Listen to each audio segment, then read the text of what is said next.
coming up on 8.5 years already. And Stacy, you started with State Farm way back in 1998, though. You've got a lot of experience before even agency started. You worked in the AFO structure for a while, and then you also worked for a couple of agents, very successful agents, Kevin Bode for several years, and Mark Leon for several years, where you gained a great deal of experience prior to even opening your doors in Wyndham. And so before we jump into your policyholder story, and Stacy, thanks again for sharing today. I was in an appointment with Stacy several weeks ago, and she was telling me a story about her policyholder, and it was powerful. And I said, Stacy, you got to share this on Commit to Care with everybody. So we appreciate you jumping on and sharing it with us. But before we jump into your story, would you share with everybody what's your why? Why do you make it a priority to talk to your customers about life insurance and even supplemental health insurance? Well, first of all, thank you. I think my why has changed over the years. I think initially when I started, I asked because it was my job. I asked because life insurance is surrounded with recognition.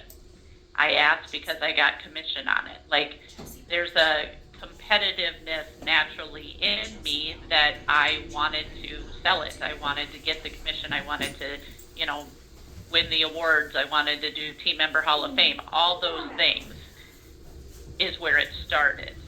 But after you're in this for a while and you have really great conversations with policyholders, when you can tell them on their worst day that they have the right coverage or they have something in place, versus those conversations with policyholders when they call and you have to say, I'm sorry, you don't have that coverage, or that policy lapsed. Those are not fun conversations for anybody. And I think I made it a mission of mine to avoid those negative conversations at all costs. Well, the only way you do that is to have more of the positive conversations ahead of time and talk about all the what ifs and all that kind of stuff. In addition to, I'll put a personal note on this. Many of you probably don't know, my husband's a police officer. And 13 years ago, he was actually shot in the line of duty. It was a Tuesday night at 7 p.m. and a guy lit his house on fire to lure emergency personnel there. He was the first one on scene. Within 19 seconds, he was shot twice with a 12-gauge slug. First one hit him square in the chest. Second one shot the radio off his hip. And in that matter of seconds, the reality of 1 inch higher on his chest, he wouldn't be with us, or 1 inch over on his hip, he'd have been permanently disabled.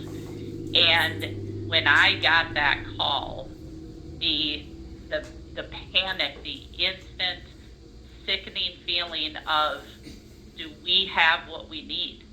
Like, of course it says he okay and it's scary and everything else, but naturally we do this. It is one of those first thoughts that go through your head is, do we have what we need? Does he have the right coverage in place? And we've all heard it said, the plumber takes care of their own pipes last. We can't be victim of that. Like, we have to take care of our own households first, along with having all those hard conversations with other people, because that's what it takes. It takes 19 seconds and a matter of an inch to totally change your world. So over the years, that's my why. That's how that's developed and changed. So, and that's a great story and a good why. And once you have your truly heart why, it's really easy to ask, isn't it? Right. And thankfully, my husband is okay. He was okay. He lived. He was not disabled. So, it's a happy ending to the story, but could have been much worse. Yeah, so. Absolutely. So take us to your story of Travis, your policyholder. Tell us a little bit about Travis first, who he is as a person. Yeah, so Travis is a 30-year-old new dad, a new husband who has been an adrenaline junkie his whole life. He has raced dirt bikes and snowmobiles since he could barely walk. He is self-employed, farms with family, also works in a machine shop with his dad. So, I mean, didn't have group benefits in that sense, but just a young, great family guy. And tell us a little bit, self-employed, young guy, a lot of action, right? Tell us a little bit about your work with him on his insurance and what did he have in place, mostly around financial services, right? Around life and health. So his parents actually took out a hospital income policy on him in 2005, so almost 20 years ago. So he was young. Again, because he was in those risky sports, in theory, you kind of assume if you're racing dirt bikes and snowmobiles, you might get hurt. So his parents had that policy out on him, and when he aged out under his parents, he did maintain that policy. We wrote an additional life policy on him in 2017 and a mortgage disability policy.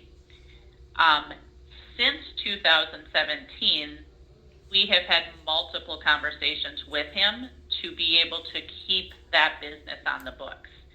He really wasn't sure he needed it, didn't want to pay the premiums. When he got married, he was eligible for his wife's group benefits, so it was another sit down. He was going to cancel it, go on to her group policy. We were able to preserve the life policy and the hospital income policy. He did end up selling his house, and he rents now on the family farm, so he did let his mortgage disability policy go, but he did still have enforced his life policy and hospital income policy. Very good. And so let's fast forward to today or recently, and share the story. Like, what happened with Travis? So September 24th, so very fresh. He, beautiful Sunday day, went to church. They did a family bike ride. That afternoon decided to clean out a bin, and his dad, brother, and uncle were with him. They were cleaning out this bin that had an auger in the bottom. So he was in the bin or cleaning that out and got too close to the auger, in which both of his legs got caught in the auger. Now, thankfully, he was not alone. His brother was able to turn off that auger right away. His dad and uncle took their belts off, got belts on his legs as tourniquets, because obviously the amount of blood he was losing, the extent of the injuries was, extreme. One of his legs was actually damaged to right under his knee. The other leg was actually damaged all the way up above his knee. So emergency personnel got there. The helicopter was actually able to land right at their site. So they were able to load him in the helicopter right there. In the air, the helicopter made it as far as New Ulm, which for geographical purposes would take about an hour to drive. The helicopter had to stop to get more blood. Just because of the amount of blood he was losing that quickly, they couldn't get him all the way to the trauma center. So anyway, reloaded with blood, got back in the air, brought him to North Memorial Trauma Center up in the cities, where he spent 26 days in the hospital, 12 of which were intensive care, multiple surgeries to clean those wounds, treat those wounds. One leg was fully amputated below the knee, the other leg's fully amputated above the knee, so lost both legs. He was able to get out and was discharged from the hospital on October 20th. So. Wow, talk about life-changing in an instant, right? Right. So let's go to the hospital income policy. How did that, he's had it since a kid, he kept it, you guys did a nice job always reinforcing the importance of keeping it. How did that pay out for him, or what's that claim looking like now? Yep, so he actually has the old policy form, so it has the $100 a day benefit on it. So because of his excuse my train. The accidental injury benefit, he has a $500 payment under that category. Under the hospital stay benefit, for his 26 days in, he'll get 2,600. The 12 days of intensive care, he has another 1,200, totaling 4,300. At this point, assuming no additional same-day surgeries to come in the future, that's what he's sitting at right now, is about 4,300. Wow, that's amazing. And that's cash in their pocket, right? That they can use as they see fit, you know, because they've got a little one who is obviously away from home at a hospital, you know, not in Wyndham. So there was some travel expense, hotel expense, I imagine, for his family. Yep, absolutely. Yep. And I just out of curiosity, what was the premium that he was paying for his hospital income? $10.32 a month. Wow. Wow. What a good policy in place for him. So Exactly. let's talk about the Can I jump? Yeah, Can go I jump ahead. in? Sure. Can I ask Stacy a question real quick? Yeah. Stacy, you said this happened Sunday night? Sunday afternoon, September 20th. Sunday afternoon? Yep. Yep. And when did you first hear about it? So I first heard the following Monday morning. So I came into the office and one of my team members had seen it on Facebook. And instantly my heart dropped. I knew we insured him. I knew we'd had policies in force, but I was very well aware of the fact that we'd had multiple conversations with him about wanting to keep them or not. So instantly we pulled up his account to see what, if anything, he had in force yet. And thankfully did see that he had the life policy and the hospital income policy still in force. Yep. I'm sure you're probably overcome with some emotion there, I would think. Oh, well, on both sides of it. Like, A, it's traumatizing that it even happens in our small town, and you, I mean, just the simple event. But then on the flip side of it, you think, okay, did we do our job, right? I know we tried. Were we able to, you know, maintain that business? Are we able to help him out? What can we do? Because, and I will say, hands down, our community in the area has been amazingly generous for them. Just phenomenal. But to be able to deliver more than a whatever donation on Caring Bridge or meal or whatever it is, I mean, it's rewarding when we get to have that positive conversation side of it versus like, oh, remember you let that lapse or you decided to cancel it. I'm so sorry. Yep, thanks for that. Thanks for letting me jump in, Diane. Oh yeah, thanks, Deb. Great question. So you talked about phenomenal policy, phenomenal reactions, right? And so, you know, we talked a little bit about the hospital income policy. Let's talk about his life insurance policy. What did that look like? And did he have any options or riders on it? So yes, what he actually has is a whole life policy with a term rider and WPD on it. I'll just say when he got discharged from the hospital a few days after he called, and his first question to me was if there was any benefit on his life policy for a dismemberment. And he had heard that some people's policies had a benefit for that and was wondering if his policy included that. I said, no, I'm sorry, Travis, your policy doesn't have that particular benefit on there. However, you do have the waiver of premium for disability rider on there.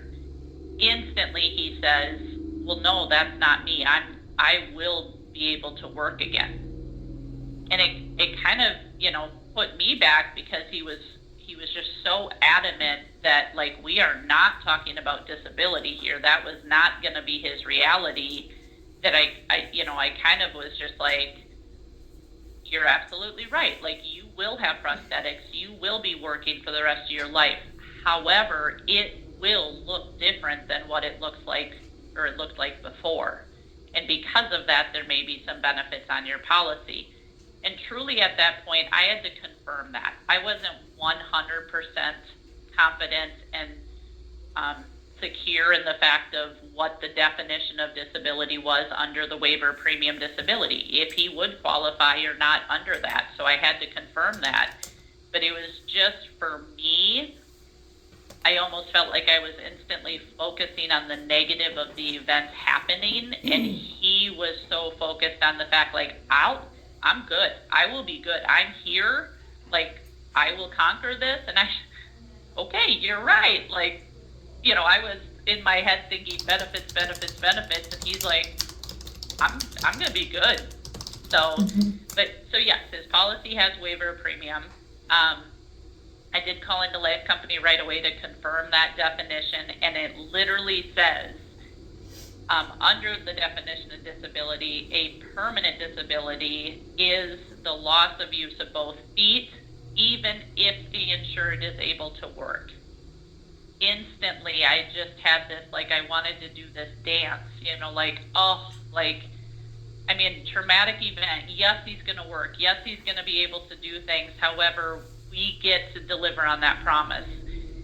And the waiver of premium, disability premium on his policy is 50 cents a month. He's 30 years old. For the rest of his life, we will pay that premium on his whole life policy. The term rider, I didn't realize how that worked. The term rider actually stays in force until he's 75, at which time State Farm converts it to a whole life policy. So I was just amazed. I feel like I've had the waiver of premium disability come into play, but it's usually a more illness-driven or slowly graduated situation for somebody, not such a traumatic event that it's come into play. So it was really kind of just set me back a step, like, this is what we talk about all the time, and this is where it comes into play. Yeah, well, Stacey, you're giving me goosebumps. That's good stuff, right? So tell me, so if you think about it, we're paying his premium on his term policy for X number of years until he turns 70. So have you done the math on that? Like, what's that benefit look like to him? So right now, assuming that I just figured for the next 50 years, we're paying him a benefit of $25,000 worth of premium, actually a little over. Not even to mention the additional death benefit on the whole life, the additional cash value that's building in there, and then eventually another whole life at 75. Mm-hmm. So $25,000 benefit on the premium and the death benefit to his family.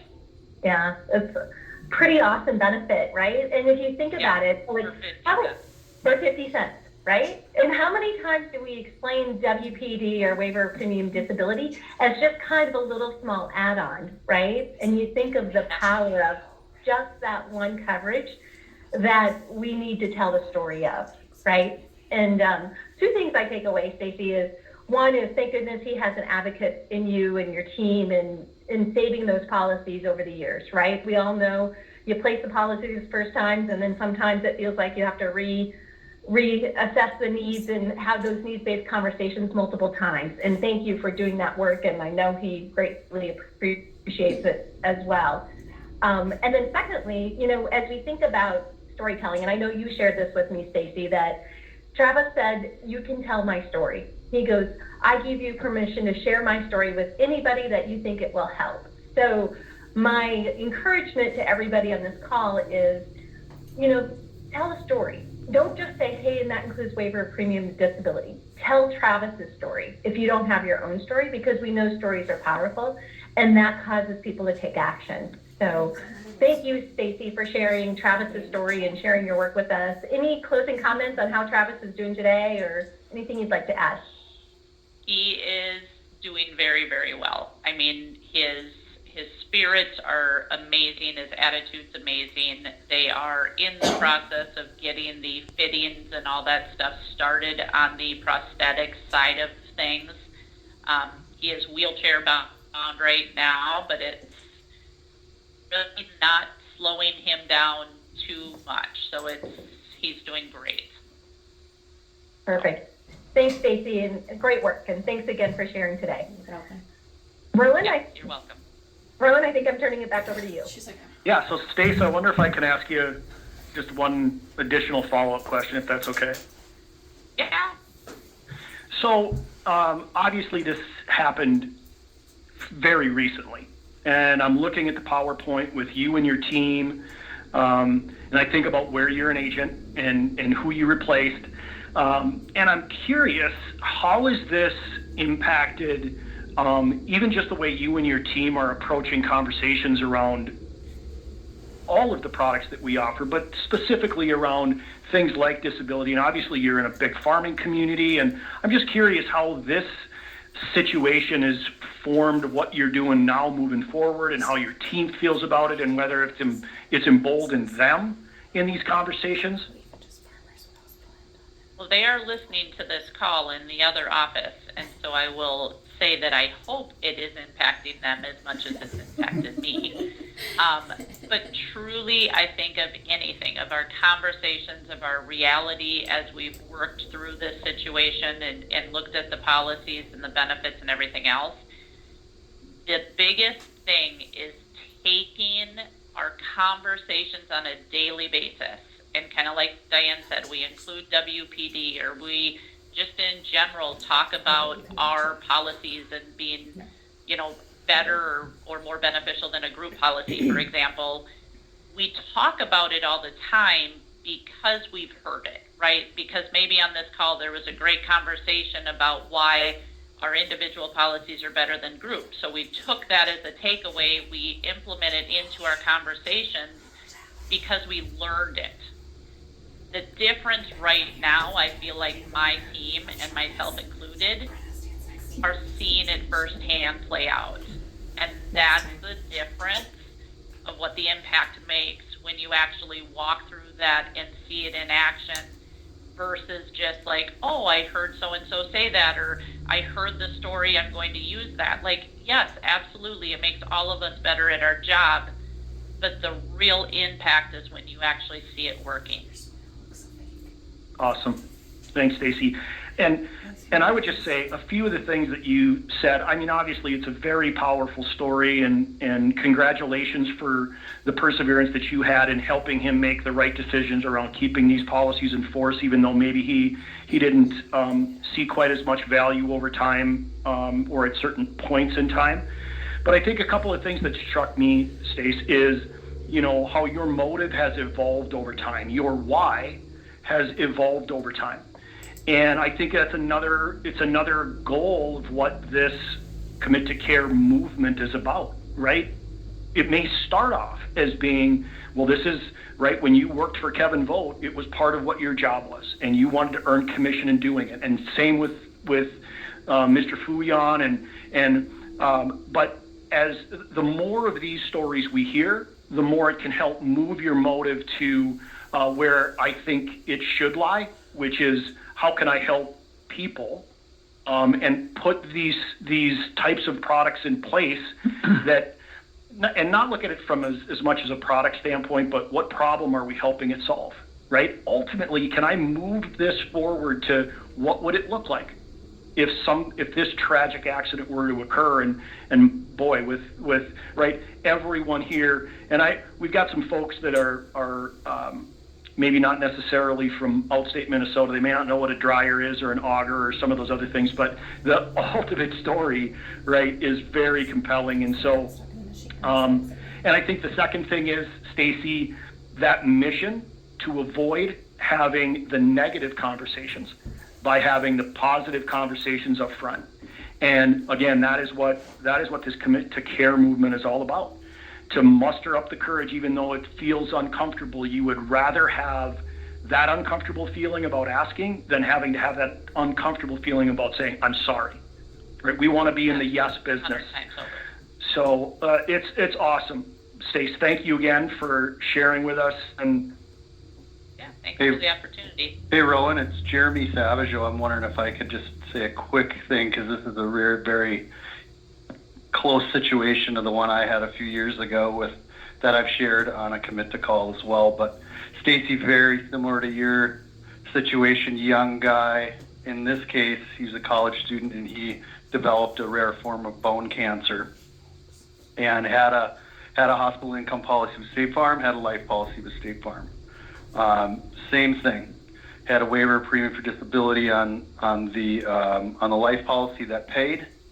In this case, I want to say we paid on the hospital income policy. He was in and out of the hospital for several years, and we paid tens of thousands of dollars on this hospital income policy.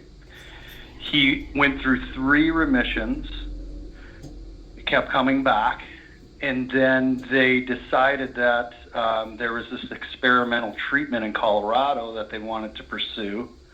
And he and his mom was very involved in all of this, but I don't know for sure if the money funded that, but I have a suspicion based upon what his mom was telling me that a lot of this hospital income money he was able to go out and do this experimental treatment. And he's been in remission now for 3 or 4 years. I just saw him the other day. He was in here. We were going over his plan, but same kind of thing where, you know, he didn't even know he had it initially, or he didn't understand that it would pay out. He knew he had it, but didn't know the extent on how the policy would pay out if this happened. But it was a lot of money. State Farm delivered on their promise, and WPD and very, very similar to this. He's doing great. And so I thought I'd share that. I know it's been probably a couple of years since I did, but I saw him the other day, and now the waiver for pre disability has been removed from his life policy, but he's sure as hell keeping it. And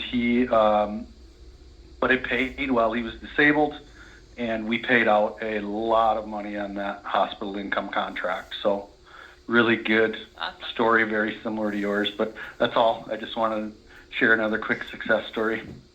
Appreciate it, Jeremy. And I remember that story when I was in your office and you first told me about it, and the fact that the recognition for his mother came from she came in to cancel his car insurance because they couldn't afford it.